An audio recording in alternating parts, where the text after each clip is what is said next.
Et loko salingai moi bien les sous c'est que faire rigolo ne pas rester dans la rumba au fait.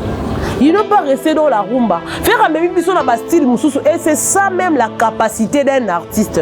L'artiste doit changer des couleurs. Ozaka, c'est vrai que biso musique na biso et daka rumba oui. Rumba yango était qui peut-être culture yamboka na biso oui. Mais faut que to yebelo moko bato libanda même na ba Japon ana.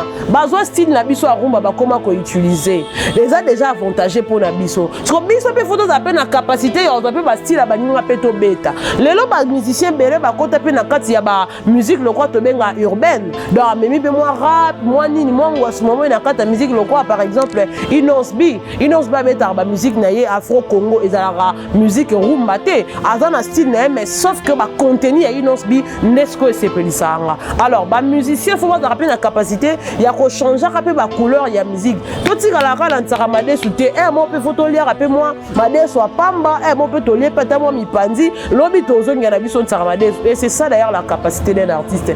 Donc faire rigolo parmi le top 50 il y a ba chanson plus streamée.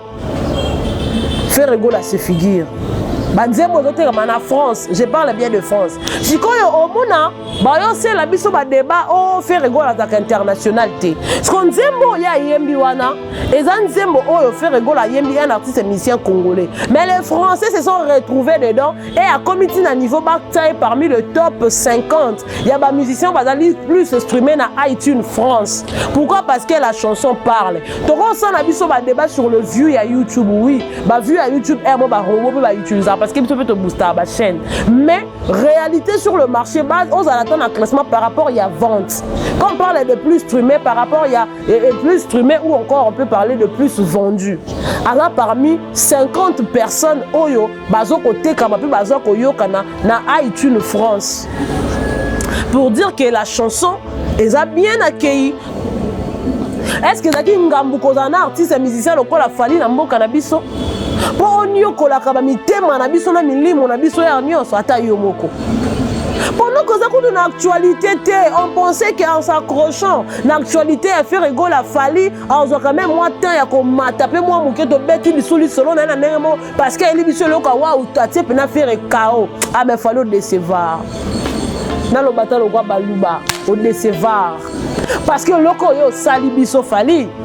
Na komo nzamba lola ngaso na zé warrior lelo na tiki bébé nanga côté motema nanga mobimba profondément yango wana le temps pour le temps on a kangi maloba te moi pena te la bino o te poza YouTube okata mais muto azo landanga zwanzembo afali le temps oh bimi temps oh bimi oh Zoa seyo ya fali deux chansons wana kendo yo kango oyo kango deux chansons pour nga moto na yo kiango na boya na ko juger nga moko na ebisi grand frère nanga na ebisi longola na bakas côté na matoyi yo kanzembo na beteli le temps ayoki anga yoki nga bo yoki ango oyoki na bandela na bandele ayoki nga bo yo kanzembo bezaka onzere nzembo moko ngabi o fali na boyi kwa firmo bato balobaka na ngai kosokola ngulu eza gaspillage ya savon mobiala oya yebi bien valeur ya makoso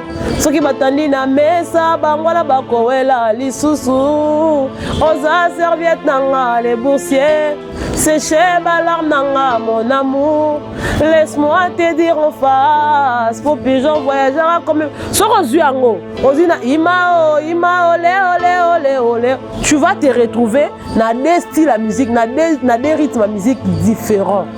C'est ça la musique, ça doit varier. Encore bête na rumba oui, rumba ya ne loko moko boye gardaka ya ezaka identique. Mais ba modulation et ça la makapo et pe ça yango différence. Ba élément de différenciation, il faut ezalaka na nzembo. Ba modulation ba variation. Au moins que dans rumba, mais ba rumba moko beto mususu et ba rumba mo on dirait zouk loko rumba te on dirait donc c'est dit il y a des loko dans mo gardaka mais boye bandenge ya ko varier yango mais fallait ko ramener biso ka style moko te oyembiseyo oyembaka yango ndenge moko non fali poupa to penser que biloko on attend ngabimisa on nga s'accrocher l'actualité à faire et nga peut sur maman l'actualité mais t'as les car faire atiki na bi ke boya beta li solo ya ba view na YouTube fali ndenga za na yebi YouTube kolekanga ayebi internet kolekanga donc azana ba ayebi ndenge nini bakoko sala pour no booster nzembo beta 1 million de vues na mukolo moko ayebi donc to calculer ngo to ça comparaison nango na ba view té tout ça la comparaison nango d'abord na qualité ya œuvre et puis par rapport à ndenge batu ba consommer yango na ba vente. Grande ma joie de vous savoir nombreux, fidèles amis internautes, chers abonnés de Naomi et Abba Télévision. Et reste de vous retrouver encore ce week-end. Likez la vidéo, partagez, surtout n'oubliez pas de vous abonner. Vous qui n'êtes pas encore abonnés à notre chaîne, abonnez-vous massivement. Et quand vous allez vous abonner, activez comme ça la cloche de notification pour qu'à chaque fois que nous allons publier nos différentes vidéos, que vous recevez comme ça de messages. Je suis vraiment heureuse. Il y a que Maman Beyakanam depuis Suède à Hollandanga, Papa qui Jamba qui na Londres Hollandanga, Papa Lebinama à Londres à Azawa Azoko Landanga et bongo na sanité. Maman Bernice qui fait maman chérie depuis quelque part P Azako Landanga. Merci à mon partenaire anonyme pour le soutien. Merci à toutes ces personnes qui m'aiment. Maman Ange Mboula moi aussi, na Pesimbote na maman Bernice Mbumbu, la maman de tous les Gaulois, la brave femme, on appelle ça Mbo Théâtre. Maman m'a dit M. Big salutations à toi, un grand merci comme ça na maman Safi Manzen, c'est la mignonne, la maman de Jojo Tambo. Vous êtes vraiment ébélé Bozoko Landanga et je dis merci à tous les Gaulois, Gauloises partout à travers le monde entier, vous qui nous suivez. Merci pour le partage de nos émissions, merci pour votre amour, merci pour vos soutiens. En tout cas, n'a son seigneur surtout, hein, n'a pas si bien pena.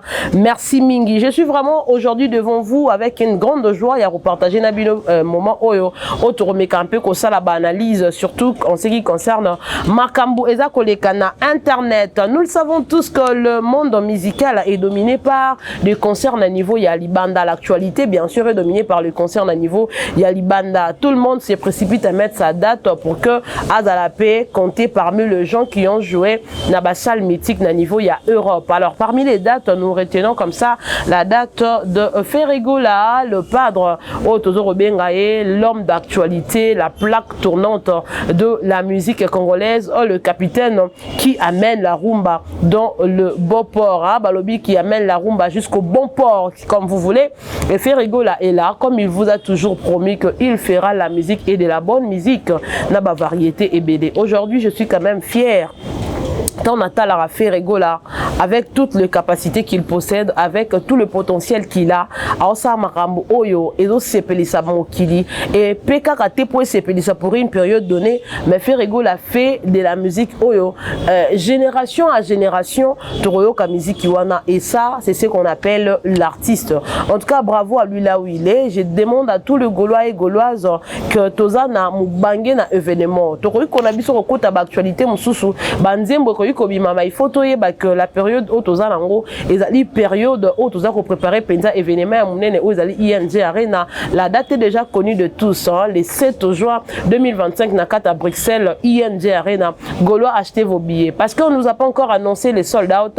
Vous êtes censés comme ça d'acheter vos billets pour que tout le répondre massivement à Kata concert.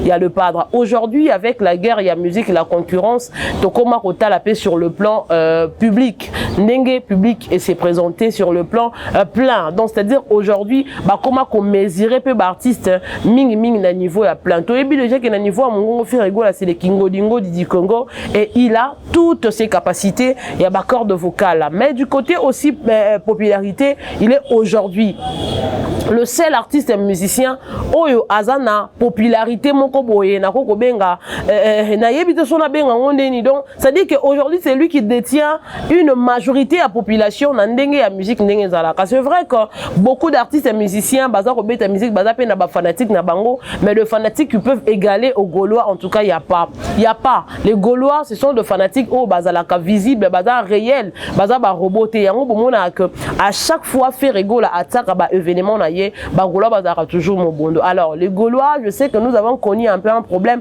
ouais sali peut-être que tout coûte un mois ralenti auto ou mais peut-être na sold out, mais nous vous faisons confiance parce que tu es bien que Bagolé belé puis non ba son babiété et vous allez acheter vos billets. Voilà pourquoi on a eka ko rappeler hein.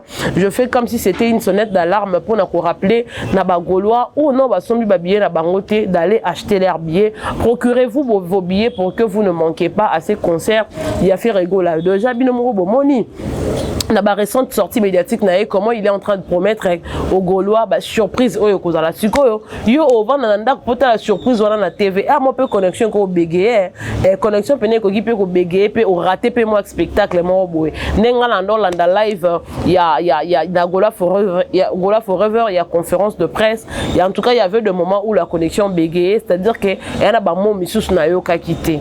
Alors soki sikoyo lingi okuta na ka o nga na kutena na ngote kende zala sur place somba bien na et au sala bien boti que la biso bato na kata Congo total a ngo musika tout ça à la télévision mais vous qui êtes sur place en tout cas procurez-vous vos billets pour que vous ne ratez pas dans no benga yo mama Bernice qui fait ozaki na concert betelanga ezaki ndeni tu auras quand même cette facilité ya ko relater ezaki bo papa va le baki et Ferrego l'a dit que ça sera vraiment différent de tous ces concerts qu'il a déjà pu jouer. Parce que c'est une nouvelle salle pour lui, il va aussi faire de nouvelles choses. Des chansons que vous peut-être vous connaissez déjà, mais la manière il y a qu'on présenter en gros sera peut-être autre qu'avant. Yango moni na dossier na bino bagolwa nion so bozomi partout à travers le monde entier. Oyo broza la possibilité on a de se déplacer pour aller soutenir votre artiste, faites-le parce que aujourd'hui tout le monde connaît l'histoire de Gaulois. Et moi je dirais que c'est d'ailleurs un honneur.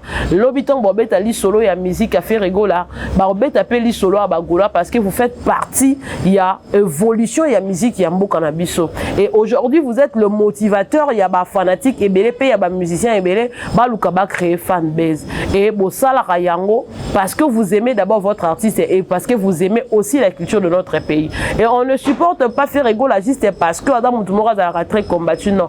On supporte beaucoup plus les talents de faire rigola parce que c'est un talent que nous devons tous garder. C'est un talent que nous devons tous protéger. Et voilà pourquoi vous voyez les gens derrière Ferrego là en train de les soutenir.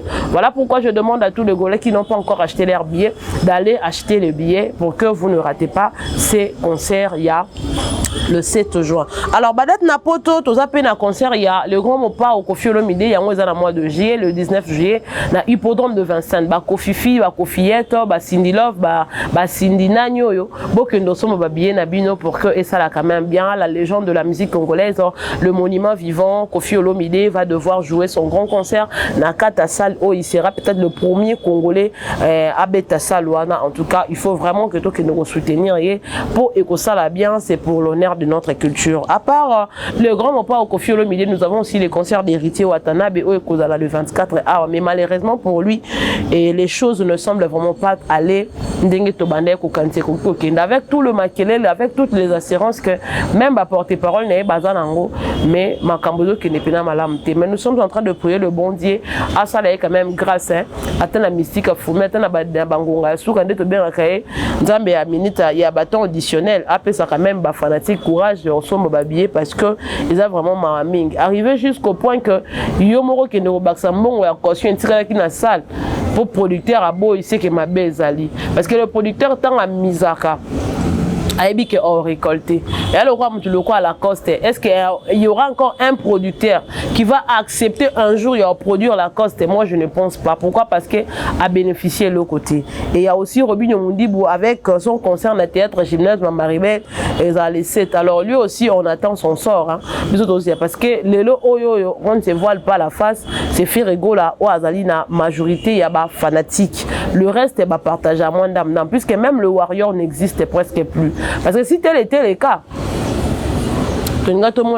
si tel n'était pas le cas, tout le monde a un concert où il fallait aller au bêta, il y a un tournoi à Salaki Europe où il fallait que ça y est, Nzela a que nous bêta. Stade de France au Azaki invité Nino, mais malheureusement le Warrior bah déceva qu'il l'artiste là-bas on besoin jusqu'à présent fallait avoir kokakozwa bongo espace ya kobeta na France T. Alors dans la vidéo to partager ya on ko ça la force na biso analyse des analyses. Après ba makambo za ba concert to zape na bitumba siko ya banzembo na kata terrain. Ferrego là nous avait promis ya c'est la biso titre moko a ben na biso d'abord et Rosala surprise pour na bagola aussi. Alors, quand nous tous, on avait entendu cette promesse, beaucoup avaient pensé à la générique. En tout cas, l'idée à Batebele. Ils avaient dit que Ferrego là a ça la générique. Ferrego là a ça la générique. Alors, juste après, tant fait rigoler au la conférence de presse à travers notre frère Zola, ou à ça la Zola après Nakada Gola Forever, à texte rapidement bien en ligne, à travers question na yende toi qui faut découvrir que la surprise au fait rigoler l'obé na biso ya amour illusoire et kozala et zalango style même pas ya rumba, même pas générique, ça style mo ba style opéra ba classique. Donc faire rigoler même biso sous na ba bisika mo robo oyoyo, ba to bande ko s'attendre té. Et déjà quand l'artiste a yemba qui en live, on avait déjà senti que il du lourd. Et Nzembo Bimi aujourd'hui ezopeza mutu nyonso tout poso akoyoka yango. Amour illusoire. Comme bagola babambi mama tendance, Laura tendance n'a pas son beau amour illusoire. Amour illusoire. Une chanson qui parle tellement. Une chanson qui a mis en exergue l'esprit. Et on est en train de raconter l'histoire moko eza makambo ezalaka vrai to vivre ngo na sa moyo. Et na basi mususu to komo ba yango azaka ba mari de nuit, azana ba mari de nuit ta vivre na esprit. Et puis tout na kaye, donc c'est dire so yo ki nzemba faire rigoler, on est en train de parler de l'amour illusoire, une femme qui est en train de rêver un homme. Pendant qu'elle a rêvé mobile ngo a dessiner même. Alors bi que et si na dessiner mobile nanga aza chocolat, aza na terre ba mannequin et puis ba retourner vivre quelque part dans le monde. Donc ça dit que mutu abetali solo na mutu na ye ya mutu ya monate. Elle n'a jamais vu la personne. Elle n'a jamais connu la personne, mais na mutu na ya yebika kazaka na mobali mo oya dessina. Et ce sont des histoires vraies et ça na mokilo. Mutu muso mona zalane na mobilité bokanza on dirait tant soit à vivre à sur stress. Mais azarana besengo moko boye pourquoi parce que vivre na esprit moko boye. Na amour ils ont fait rigoler lobby. Moi si wana azo sambela nzambe que un jour a okutana na mobali na ye. Et puis ayebi ke bisika mobali wana za ilizoa wana za il n'y a pas de sinaraï. Donc, mutu moko bazo vivre na makanisi. Eh, moso moni mutu bongo. Oro mono ndra atoke. So na poto. Mutu bongo a manifester même na ba geste na bo moto. Ba continue na centre batami tout bien te. Pourquoi? Parce que on vivre na illusion. C'est vraiment une chanson qui parle et puis ça makambo eza réalité. Même ebele pe abasi lelo ba vivre na mibali. A vivre na mobala na ka po vivre na même mobalo ya dessiner na mutu na ye. Atikala na kokutana na ete. O sutu kaka mukomsu moi si bosoni te lorote asili ka kei. Akepo anine akutani na mobali no banda o dessiner wana. Ce qu'on malheur nango zani parce que ce sont des histoires moko c'est vrai que mobala ngoyo banda ko dessiner. Est-ce que mobala ngo pas banda ko dessiner yo? Pour yo dessiner qui est tant okute na la première occasion on dimi. Mais ce que faut y mobala ngo ya ki na vie no point anine. Yo bande ko sa ba illusion sur une personne que tu n'avais jamais vue. Mais au CPLA que nga mobali na ngai fois zala c'est vrai que biso tout tant to vivaka oza oyebi que il faut na m'engager na mutu moko boye dans un premier temps to tsaka pe ba critère moko boye na mutu que mobali na nga na linga azala moi boye parce que muna muta la préférence na ye au moins moi si musu alinga mobali na za mukie alingi mobali na za mukie aza moi mulai mobali na fois na bo moustache musu ba linga mobali moustache te musu alinga mbala kata kovo musu il faut mandefu na etika le roi ya faire donc c'est dit que mutu na préférence na ye. Mais si koyo ba réalité to kutana na ngo zaka autre yango zo mona lelo batu muso ba vivana kati ya bolingo moi ça zala ka énervé moindre erreur ka boya silika po anine oza mobalo ya revate na vie oza mobalo ya dessinaté donc ça dit que yé mobali na ye o ya dessina il faut kutana na ye mukola ko kutana mobali wana ndo mona ke non azala siko mobala na azana mbongo te parce que c'était un homme que elle avait déjà dessiné azana te chocolat soki café azala la terre ba mannequin donc ça dit qu'on a ba genre mobala na pese mbongo te pour na ezo suffire pourquoi parce que nzamba tindile muto ba critère est-ce que malheur est que so mobala na bande ko lingete est-ce que mona ke basa bon batikala na ba choc à libela netinga personnellement je conseille pas l'amour illusoire je conseille pas l'amour illusoire parce que vivre na kata relation moko boy y a pas si mais otikalika pourquoi parce que bon moto ya muto na ndo sepelisa so na kata amour illusoire faire abeti l'histoire comportementé. Donc c'est-à-dire qu'on est plus resté dans le physique ya mutu. Or eza mabe. Le physique, oui, ça compte, mais beaucoup plus c'est l'intérieur, le comportement. Il faut beaucoup plus de base en besoin. Alors pour moi, je dirais que l'amour illusoire en soi, et ça amour pour na batumsu, mais personnellement, na gros ça la ngote. Donc c'est-à-dire que na destin mobile moko boye na vanda rapé na zelare. Donc et puis la femme en question elle a peine patiente. Batunié azalara wapi alobi quelque part dans le monde. Si quoi pas lobby ba question na bio des fois et ennuyaranga. Nzambe ayeb ningo sala makambo parce que na yoka baloba le spirituel attire le physique. Et bon, son spirituel attire le physique. C'est que genre abasa bongo akotika la paix célibataire vie na mobima parce que mon balo ya revana ayate. Et là ce qu'on a bien inconvénient. Mais dans on peut quand même bien aux appels na ma préférence hein parce que rolling apeka ki boudi te ka poka mobile à se présenter non. Mobile il peut il faut appeler na mon ba carrière paix qui mobile et tout. Alors c'est vraiment une chanson qui parle. Sikoyo et loko salingai moi bien les sous c'est que faire rigolo ne pas rester dans la rumba au fait. Il ne pas rester dans la rumba. Faire un même biso na ba style mususu et c'est ça même la capacité d'un artiste. L'artiste doit changer de couleurs. Ozaka c'est vrai que biso musique na biso et da rumba oui. Rumba yango était qui peut-être culture yambo kana biso oui. Mais faut que to yebelo moko bato libanda même na ba Japon ana. Bazo style na biso a rumba ba comment ko utiliser. Les a déjà avantagé pour na biso. Parce que biso pe photos appel na capacité yo pe ba style ba ninga pe to beta. Lelo ba musicien belé ba kota pe na kati ya ba musique le quoi to benga urbaine. Donc memi be moi rap, moi nini moi ngwa moment na kata musique le quoi par exemple Inos ba beta ba musique na ye Afro Congo ezala musique rumba te. Azana style na mais sauf que ba contenu ya Inos bi nesco et sepelisanga. Alors ba musicien faut pas rappeler la capacité il y a ko changer rappeler ba couleur ya musique. Tout tika la kala ntaka made souté moi peut photo lire rappeler moi made soit pamba moi peut to lier peut moi mi pandi lobi tozo ngana biso ntaka made et c'est ça d'ailleurs la capacité d'un artiste. Un artiste a ko vendre na kata ba monotonité. Et nzembo fait rigoler yembi et dans ba style moko la banzembo ya ba regarde dans mes yeux tu verras banzembo wana ba opéra à salango pe interprétation. C'est-à-dire que quand il est arrivé à faire l'interprétation de cette chanson, c'est-à-dire que na mutu na ye a pensé à pe ko sala et l'autre musique moko ya bongo et simba pourquoi parce que tango sala ka interprétation wana et simbaka. Et aujourd'hui fait rigoler nous a donné cette œuvre et allez l'autre moko a félicité. Et ça que babilo ko mais mélango ba débattre. Donc c'est-à-dire qu'à ce moment où nous sommes, nous devons féliciter l'artiste. Pourquoi? Parce que azo même ma musique alors azo varié à chaque temps. Et le lot ils ont repéré ça y est possibilité à se vendre encore davantage na niveau ya libanda. Tout le monde fait rigoler la bête qui nini concert na ye ya Adidas Arena.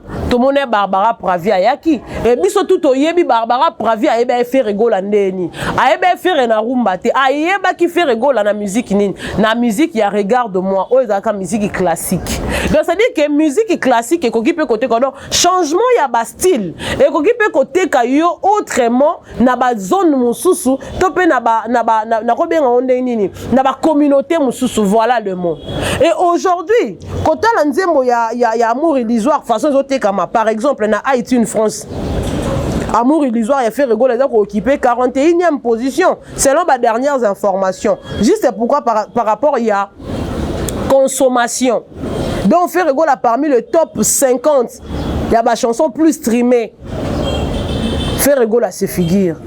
Banzembo zote comme en France, je parle bien de France. Si quand au mona, bah yo c'est la biso ba débat oh fait rigoler à la internationalité. Ce qu'on nzembo ya yembi wana, et nzembo oh yo fait rigoler à yembi un artiste musicien congolais. Mais les Français se sont retrouvés dedans et à comité à niveau bataille parmi le top 50. Il y a des musiciens bazali plus streamés na iTunes France. Pourquoi? Parce que la chanson parle. Donc on s'en a biso ba débat sur le view à YouTube oui, ba view à YouTube moi ba robot peut ba utiliser parce qu'il peut te booster à la chaîne. Mais réalité sur le marché base, on attend un classement par rapport il y a vente. Quand on parle de plus streamé par rapport il y a plus streamé ou encore on peut parler de plus vendu. Alors parmi 50 personnes oyo bazo côté comme plus bazo koyo kana na iTunes France. pour dire que la chanson est bien accueillie. Nzembo ezobota bambuma nango, eza d'abord na début nango. On ne sait pas demain ou après-demain qu'est-ce que cette chanson peut encore apporter. Et je dis bravo à l'artiste Ferregola parce que l'amour illusoire, eza ba amour ezoloba. Eza nzembo ezoloba, eza ko expliquer. Yango nanga ce qu'on a lobaki, eza juste une première partie. Ferregola doit maintenant nous ramener une deuxième partie. Ya nzembo wana po et puis sa réponse. Parce que moi si wana tanga bande ko kanisa. Mobali ne fois zala boy. A dessiner déjà mobali na na papier. Na mutu na makanis. Est-ce que akutana na mobali yango? Tanga akutana na mobali yango. Réaction za kindeni. Est-ce que ba vivaki? Est-ce que mobali yango ndenge fu yanga bande ko souhaiter que le monsieur peut a dessiner? Est-ce que monsieur peut bande ko dessiner ba vivendeni? Ce qui va kutana quitter. Quel était le sort de cette femme? Est-ce qu'elle linga kito a linga quitter? Voilà moi personnellement, on a linga que faire Ferregola la biso le quoi réponse parce que eza le roi histoire to bêta. Il faut continuité na ngoeza. Oeza li introduction développement, il faut appeler conclusion na ngoeza la voilà. Si on a nenge si ko ya ba polémique internet, ba te belé, ba profali. Ba profali. Bango bazalaka na kata ba critique. Makambu ya faire ya bien bango na ba monate. Mais ça c'est grave. C'est grave. Biso tout ça to ke ba fête. To soto comme na air lia. Batela biso banzembo douceur. Et puis to yemba ngo. Toyemba ango. Mais na moni ndeko moko wa mobali ya vandi citoyen du ciel natangi kombo na yo. Alobi ba golo bazaka déjà na difficulté ya ko consommer ferry. Na stilo Ferregola kaye nango. Est-ce que ferry est-ce que ba golo ba ko consommer ye? Mais les citoyens du ciel, franchement, Vincent Tulizi, il faut ça là, effort. On look à un visa à Tamboula, puisque le citoyen du ciel est un manque à visa. Et là, ils ont look à visa pas fallu encore yokos. Golo a consommé faire était dans style pendant que bisoni on tout au yebi que tu traverses un moment moko oyoyo musique ya mboka na biso et bando beta ma presque pas. Banzembo ya occidentaux, banzembo ba nigérien, ne bande ko régner a. To koma ko yeba banzembo yeba oh nana ou tu n'aimes oh yebite makambo la kisi na kati. Mais parce que la musique on a qui en plaire na kata mboka na biso, on était obligé de chanter ça comme ça. To yeba ba vion va ça nale eza ba style auto yeba ka kutu. Donc c'est-à-dire que to comme ça on le croit ya biso. Et puis to zoa même na ba cahier de plaisir tozo comme banzembo yo. Em su to yebi mutu na makolote. Ozo koma kaka oyo yo ozo yo ka mais em su eza en anglais. Parce que parmi batuana bagola bazala, ce qu'il faut retenir. Ce qu'il faut retenir. Bagola bazala. Ba yemba nzembo ba comprendre te mais ba yemba quand même. Ba yemba quand même. C'est-à-dire que style la musique au Ferregola aye nango eza ba style déjà existant. Sauf que il faut te féliciter l'artiste. Pourquoi? Parce que à longue na couleur on peut appeler sabino couleur chose que beaucoup d'artistes et musiciens y compris Fally Ipupa en salaté. En salaté. Fally banda carrément na ba style moko aka na monotonie. Tous peu ko arriver na point à Fally. Mais la ligne on a répondre citoyen du ciel. Tango ba ke ba goloa bazaka déjà na difficulté à consommer ferré. C'est que banzembo ferré on se tobi sur le plan YouTube. Ouais beti ba millions de vies. Et ça citoyen du ciel yo muto bande ko zo ba téléphone na ba leki na ba papa na bino ba koko na bino o bande ko talango. À un certain moment, nous devons savoir valoriser ce que les autres font. Et bon, ils ont une opinion, de respecter, sauf que ils ont dit, oh, lo ba yangwana ndete. Ferregola a ba trophée et belé. Ferregola a ba mérite et belé, sauf que Ferregola ne vit pas comme Fally. Yango ce que on dirait que Ferre va consommer kaete. Pour nini il faut bino boya ko laksa bino que faire rigola zo être fait place tel faire rigola zongisa qui faire rigola net nzembo o ba uti ko sala featuring na Rayvanny et dès qu'on rafle deuxième trophée nango deuxième mais boyo qui maquille les salamité pourquoi parce que c'est féeri hier marambo robete la ba trophée nini milolo à sala angote les œuvres doivent parler à la place de l'artiste pourquoi parce que ce sont les œuvres qui vont faire en sorte que l'artiste puisse rafler pardon tous ses mérites. Ozwaka et le roman boité ba pesio mais sur le terrain to moni musala et salamité non les styles nzembo oyo papier va beti tout le monde s'est retrouvé. Donc, Namindele va se retrouver dans le style. Voilà. Et Boromona, qu'il y aura encore un autre artiste qui va venir à travers cette chanson. Parce que Azar a déjà dans iTunes France, là où l'artiste français battait Kamaka, là où l'artiste international battait Kamaka. Donc, c'est-à-dire que tant les gens vont commencer à voir sur ma plateforme à vente et que Ferregola est en train de figurer, tout le monde va réveiller sa curiosité pour y aller. Cet artiste Ferregola est un artiste musicien congolais. Comment il peut se retrouver dans il y a liste oyo il y a classe il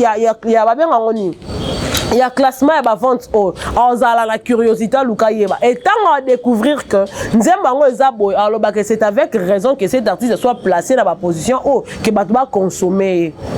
Et bon, on a que plus tard, les gens viendront encore chercher des featuring avec l'artiste Ferregola. Ferregola, c'est un bijou. Ferregola, c'est une matière première. Nous devons bien le protéger. Parce que Babylon, ce n'est pas donné à tout le monde. Nous avons connu de grands artistes et musiciens dans ces pays. Mais ils sont restés car dans le style Oyabango et Rumba. Donc, c'est-à-dire qu'ils étaient confortables dans le style Nabango. Mais Ferregola, au moins, au-delà de la Rumba, il y a originalité Nabiso.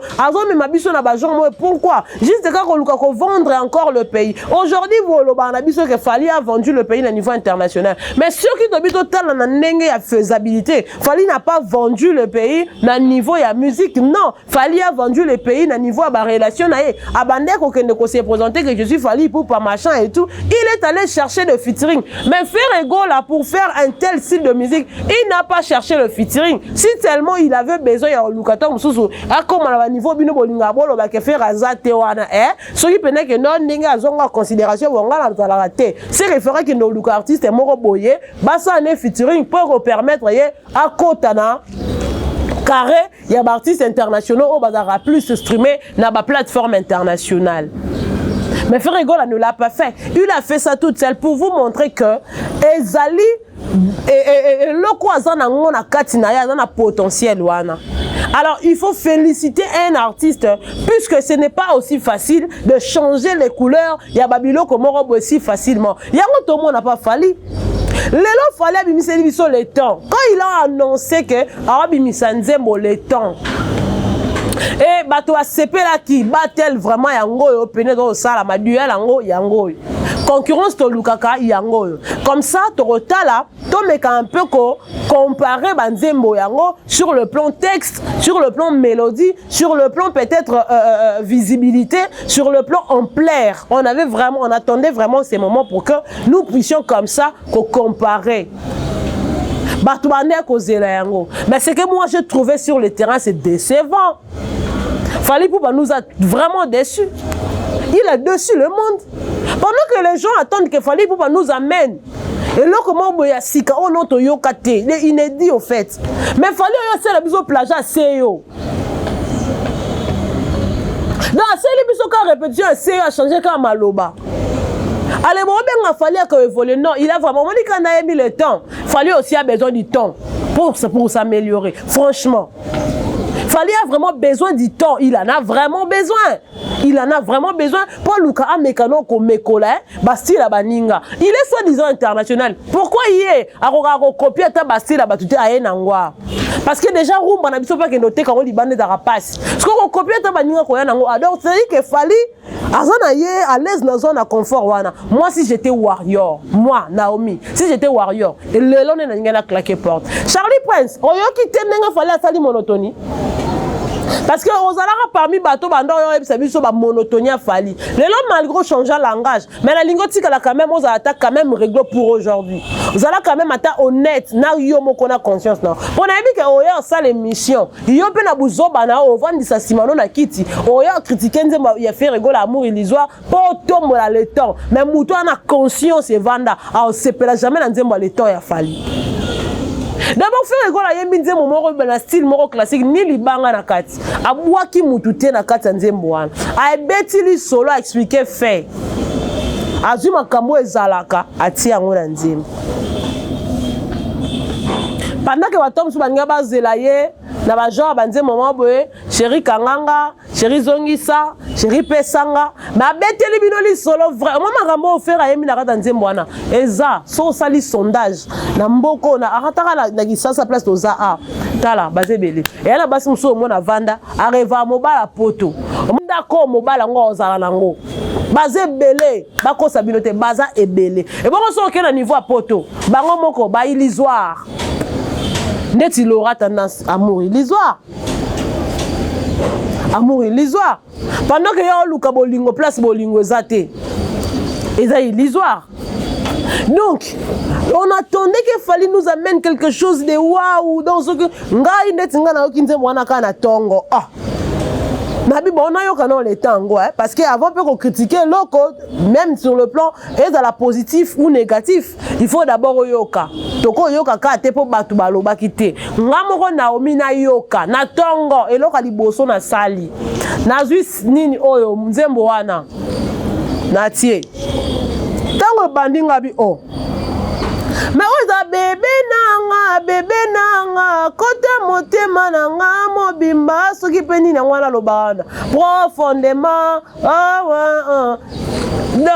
c'est yo penako da alongole lo côté quand les bandeli ne va changer moi instrumental et bandeli mais tant ko kanze mo bandi c'est yo ata bino moko.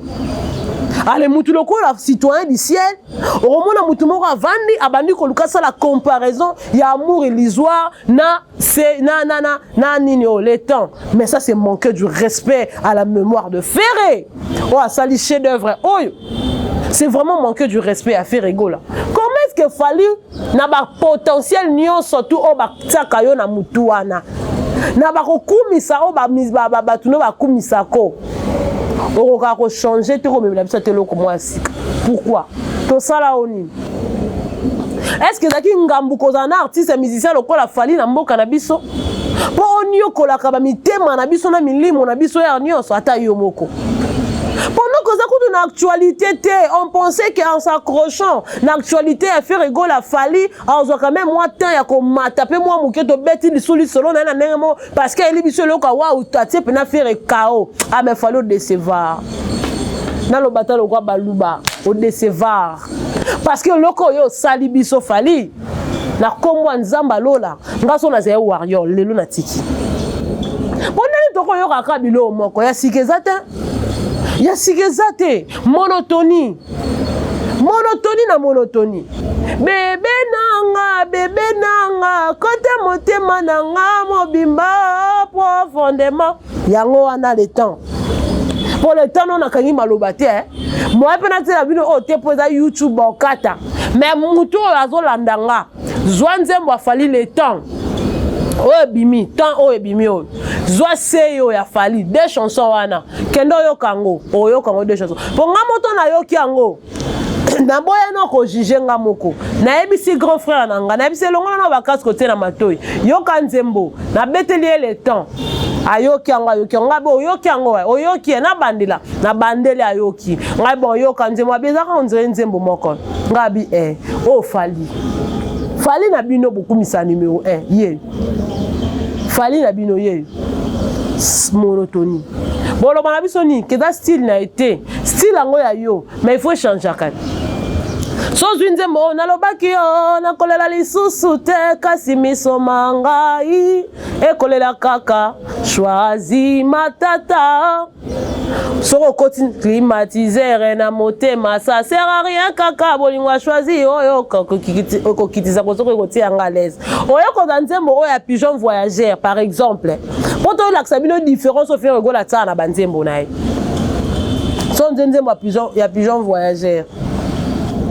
Naboyi kwa firmo bato balobaka na ngai kosokola ngulu eza gaspillage ya savon mubiala oya yebi bien valeur ya makoso soki batandi na mesa bangwala bakowela lisusu oza serviette nanga les boursiers sécher balarme nanga mon amour laisse-moi te dire en face pour pigeon voyageur comme soko zuango ozina imao ole ole tu vas te retrouver na des styles à musique, na des rythmes à musique différents. C'est ça la musique, ça doit varier. Oko beta no za nango rumba oui, rumba ya ne loko moko boye gardaka ya ezaka identique, mais ba modulation et ça la makapo et pe ça yango différence.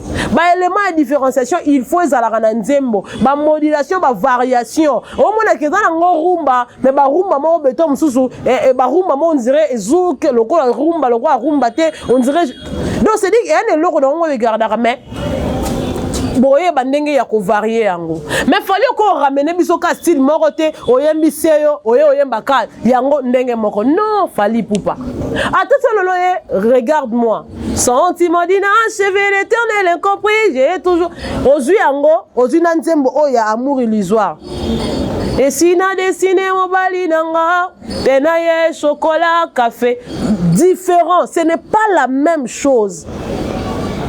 Mais ce qu'on a le temps a fallu. Nzembo moko. Et puis fali orara bakala talatana Nzambe asalaki mokili na liloba oyo kozanzemo omondela salambongo na mandoki même chanson. Donc fali ne vit que dans le plagiat. Après bon ya bo vandi bo bandi ko kumisela biso fali que fali numéro 1 fali asalaka boye fali internet ouais na comprendre bozalaka beaucoup plus emporté na ba charme na ye hein. Moi mélancolisme ou atara na nzembo mais en termes il y a composition il y a nzembo na texte auto bengi lyrics na ba style fallait changer à rater et puis va contenir fallait dans la terre à terre ba tout ce qu'on va contenir ça fallait atangi ba philosophe na kata nzembo ne pièce nzembo kiloté ba philosophe ananga na tanga bango biso to sala to chance ça la pédagogie to tanga ba philosophe to tanga ba pédagogue to sala to tanga ba psychologue donc ndeti ngapo nanga ezelo kwa sikate yo kwa komo ba ya ba psychologue. Et ça peut-être biloko sika pona bino bato tom su besoin chance ya otanga ba philosophie té. Bo ça là peut-être ba mécanique, ba na commercial peut besoin philosophie té. Mais ce que biso bato sala pédagogie na bato besoin temps ya osala biochimie, ba o ba sala littéraire, to besoin temps ya otanga même ba poète, to besoin temps ya otanga ba philosophe, ba pédagogue. Ba psychologue, toujours temps et autant à batouana tout. Et pas l'anglais étrangeté. Ce qui devrait être étrange na kata banzembo fali, il va rester à la variation ya ba style. Fali reste quelque loko moko. Et ça monotonie. Et monotonie parce que so ba biwa tsanzembo seyo, nanzembo wana ekende bataka e beta de manière aléatoire, so ki nzembo seyo esili, batie le temps. Muto kanza kazaka koyoka nzembo moko. Ami tu na nzembo mulai bo ndenge ni. Eze loko moko te, eza nzembo mba différente mais eza na style na rythme moko. Ça c'est la médiocrité. Je dirais vraiment c'est de la médiocrité. Fali doit changer son style de musique. Bato woyara okumi c'est l'Arabie sauf Fali. Franchement, kobanda lelo, essayez un peu de booster. Le malheur avec vous c'est que boarana nyongo fallait quand même bino na gorge ya visa. Yango boko ko lobele vérité tendet manix yenda tanga bike fali fa dimye kobina ayemba bozomere bino tout ayes ko Paul ka se laver ayo finga ferry.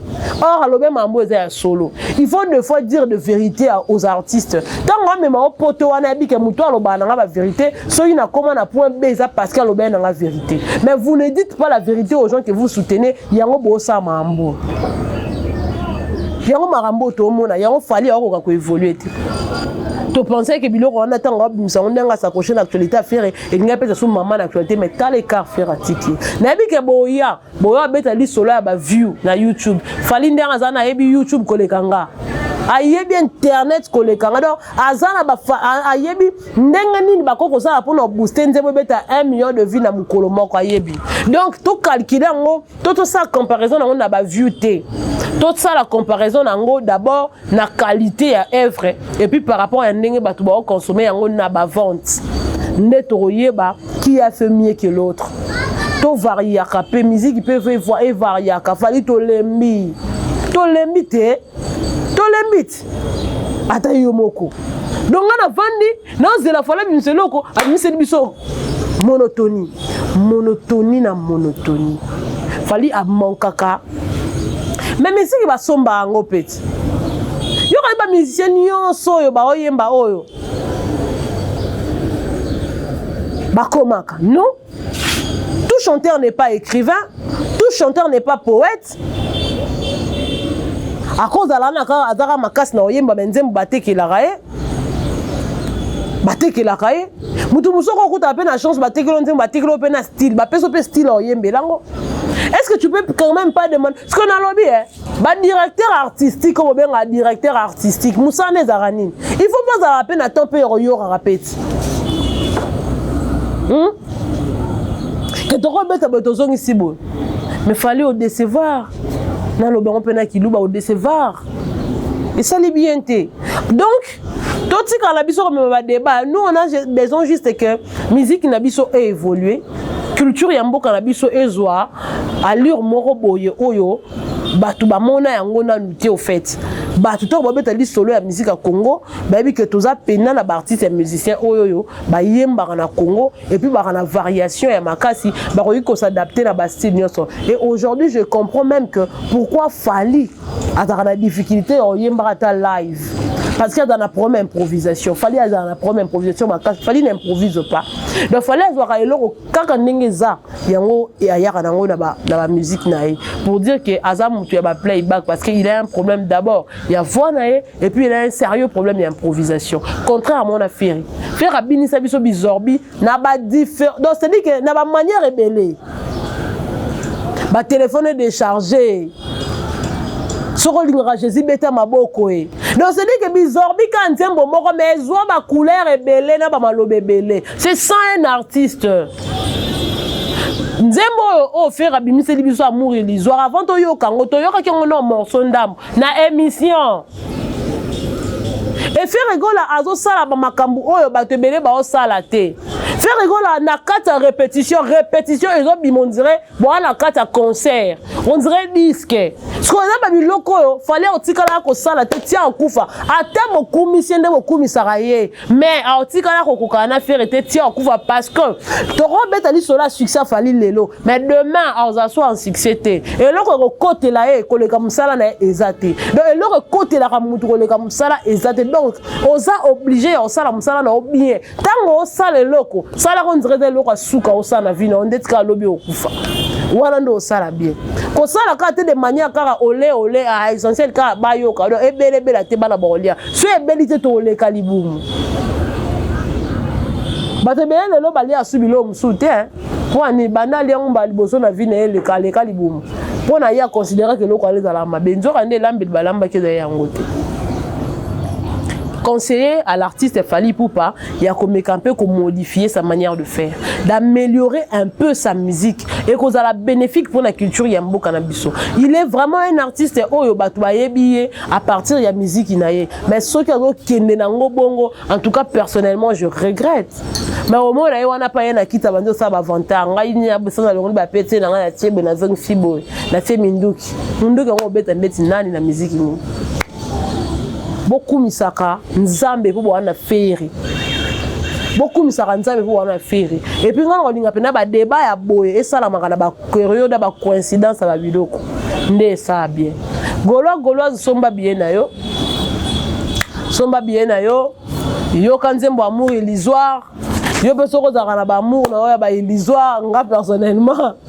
Na linganga nga amour illusoire. Ce que tu as la biso la nzela la sepel la physique bo ekoki nenga sepel la tata ekoka lango donc ce qu'on a vu en amour illusoire ndeko o tika célibataire o vivre dans mobile mobile dans les malgré yo o vivre dans carte couple mobile ya pasi parce que bande ko dessiner auto kanisa na mutu na biso yango te. Bon, c'est vrai que nous avons ma manière na c'est la makambu, mais la plupart de ce que nous avons pensé pour ça to bito zo na ba penser ka o na ba illusion to beta li solo comme so na za moi muke na ndalo ba so na komi na 25 ans na obala na bota déjà dans un ndako na ngai pe kano na vai na kiti mobile na ngai elinga pe biloko na olia na beso na komi na 25 ans. Aujourd'hui je suis dans les trentaines. Non, na balité. Donc c'est-à-dire que des fois ma moto pense à rien, alors arrêtez de vivre dans les illusions et ça malade milité. Merci beaucoup d'abonner à tout Bolandenga. C'était vraiment une petite mise au point caca pour te mettre un peu qu'on puisse avoir vu par rapport à ma besoin na internet. Alors la pesibino merci bino Bolandenga. Pour la bateau on a besoin de kisi na biso ya hémorroïde. Bon on a besoin de kisi na biso ya cola booster. Bon on a pommade pour na revimbi système. Ba numéro za affiché au bas de l'écran. Benganga on peut sur la position on peut sur même mode d'emploi nango et on ça bien. En tout cas merci na bino continuer à s'abonner en masse sur Naomi et la télévision pour na bino s'abonner. Te sonza maison tout au coup dans ma d'ici là portez-vous bien, au revoir, bye bye.